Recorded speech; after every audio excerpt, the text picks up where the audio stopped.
요한복음 8장 31절에서 41절까지 말씀을 살펴보도록 하겠습니다. 예루살렘에서 유대인과 예수님의 논쟁이 계속됩니다. 예수님께서는 자신의 말을 믿는다고 하는 유대인들에게 말씀의 거함으로 참 제자가 될 것을 강조합니다. 그러나 육신의 혈통에 의지하는 유대인들은 참된 자유를 거부하며 스스로 자유를 포기합니다. 31절에서 36절은 자유케 하는 진리입니다. 예수님은 자신을 믿은 유대인에게 너희가 내 말에 거하면 참으로 내 제자가 되고 진리를 알지니 진리가 너희를 자유롭게 하리라고 선포하시며 더 깊은 차원의 제자도를 가르치십니다. 참 믿음을 가진 자라야 참 제자가 될 수 있기 때문입니다. 참 제자가 되기 위해서는 먼저 예수님의 말씀 안에 거해야 합니다. 예수님의 말씀 안에 진실되게 거하는 그 시점부터 예수님의 제자가 됩니다. 거하다라고 하는 표현은 남아있다, 머물다라는 의미로 요한복음 15장의 포도나무 비유에 따르면 말씀 안에 거한다는 것은 예수님과 친밀한 교제에 들어가는 것을 가리킵니다. 말씀이신 예수님과의 온전한 연합 가운데 예수님께서 이끄시는 길을 온전히 따르는 제자가 참 제자입니다. 믿음이 구원의 과정의 시작이라면 참된 믿음을 고백하는 자는 믿음의 대상이신 예수 그리스도를 알아가고 예수 그리스도와 함께 살아가는 삶을 살아야 합니다. 지적 동의를 넘어 그 가르침 안에 살아야 하는 것입니다. 참 믿음은 감정에 이끌린 믿음이 아니라 예수 그리스도를 끝까지 신뢰하며 자신의 운명을 예수 그리스도께 온전히 맡기는 것입니다. 여기에는 항복과 복종, 순종, 결단, 헌신 등의 신앙 고백이 함께할 수밖에 없습니다. 참 제자는 예수님의 말씀 속에 뿌리를 내리고 삶으로 살아내는 자임을 잊지 말아야 합니다. 왜냐하면 인간의 의지나 노력으로 불가능하기 때문입니다. 하나님의 말씀의 능력, 그 창조의 능력이 우리로 하여금 제자로 살게 하기 때문입니다. 그래서 신앙은 말씀에 대한 순종에서 증명됩니다.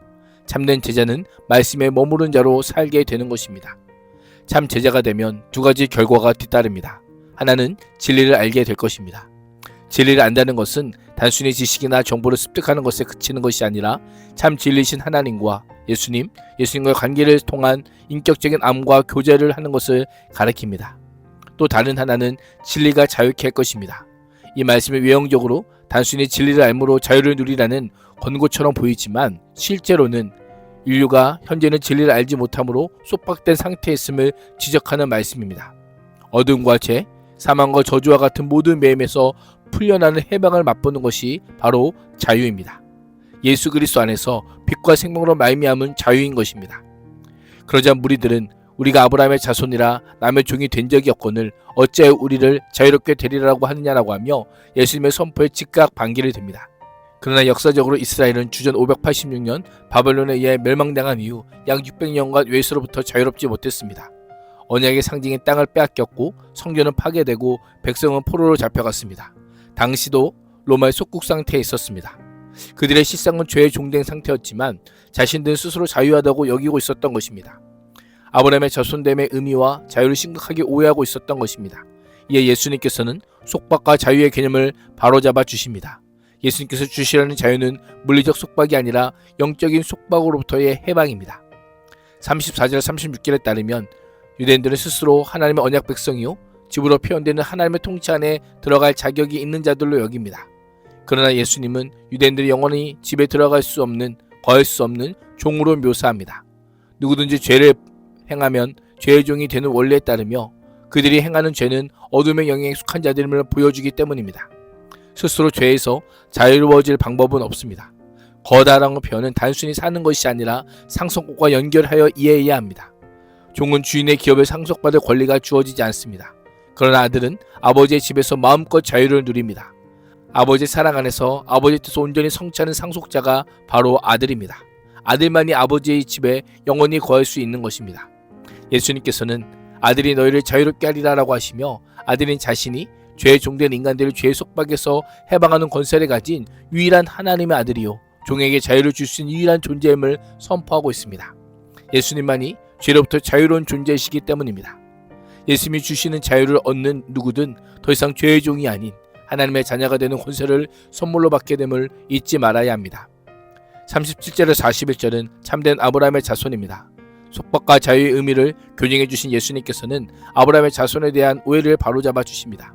나도 너희가 아브라함 자손인 줄 아노라. 그러나 내 말이 너희 안에 있을 곳이 없으므로 나를 죽이려 하는도다 라고 합니다.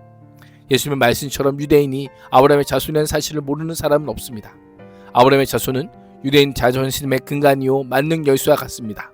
그러나 그들은 스스로 아브라함의 자손이라 하면서도 아브라함이 가졌던 믿음에는 전혀 관심이 없습니다. 단지 혈통만 내세울 뿐 아브라함의 믿음은 상속받지 못했던 것입니다. 아브라함의 믿음의 특징이 무엇입니까? 하나님의 집에서 영원히 거하며 상속을 받는 것입니다.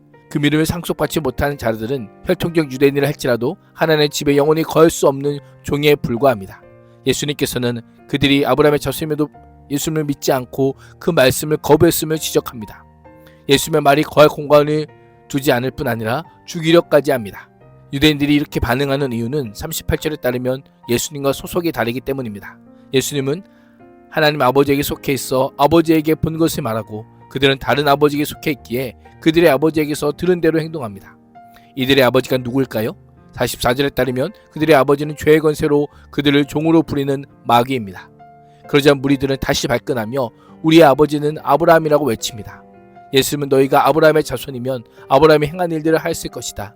그러나 지금 너희는 너희에게 하나님께서 들은 진리를 말해준 사람인 나를 죽이려 한다. 아브라함은 이런 일을 하지 않았다. 너희는 너희 아비가 한 일을 하고 있다라고 책망합니다.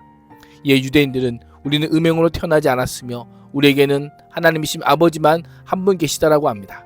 자신들은 하나님의 자녀요 죄인의 자손이 아니라고 항변하고 있습니다. 그러나 이들의 말은 다 거짓말입니다. 그들은 예수 그리스도를 통해 죄사함을 받지도 않았고 새 언약 안으로 들어가지도 못했기 때문입니다. 아브라함이 하나님의 사랑을 받은 것은 말씀에 순종했기 때문인데 이들은 아브라함의 자손이라고 주장하면서도 하나님의 뜻을 전하는 예수님을 거절합니다. 유대인의 모습에서 회개 없는 믿음은 가짜임을 다시금 보게 됩니다. 예수님 당시 유대인들처럼 지금도 마귀는 하나님의 일을 방해할 뿐 아니라 사람들로 하여금 하나님을 믿지 못하도록 막아서고 있습니다. 오늘도 참된 제자로 하나님의 말씀을 들을 때 즉각적으로 순종할 뿐 아니라 예수님의 일하심을 본받아 믿음과 순종으로 하나님의 자녀답게 살아갈 수 있기를 주님의 이름으로 축복합니다. 기도하겠습니다. 하나님, 우리를 자유케 하는 진리 안에 거함으로 예수님이 주시는 참된 자유를 누리며 하나님의 자녀답게 말씀을 믿고 듣고 행하는 자들이 되게 하여 주옵소서. 예수님의 이름으로 기도합니다. 아멘.